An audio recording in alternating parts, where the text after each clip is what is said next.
जमनगिरी block कार्यालय जिलापाल संबलपुर और एसपी संबलपुर मिलित जन अभियोग शुणाणी अनुष्ठित होता। मोट 43 आवेदन ग्रहण कर 29 आवेदन व्यक्तिगत संबंधी बेले 14 समस्या गोष्ठी समस्या सहित जड़ित थिला। संबलपुर जिलापाल श्री सिद्धेश्वर बलराम बंदर जमनगिरी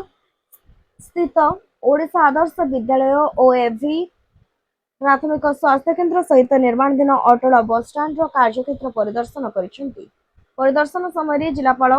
छात्र छात्री मान सहित सीधासख आलोचना करने शिक्षण अनुभूति विषय पचारि बुझी केवल तदारख नुहे बर निजे एक पारस्परिक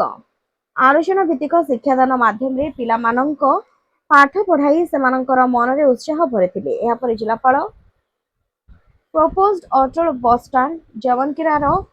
कार्यक्षेत्र परिदर्शन कर प्रकल्पर अग्रगति और वर्तमान स्थिति अनुधान कर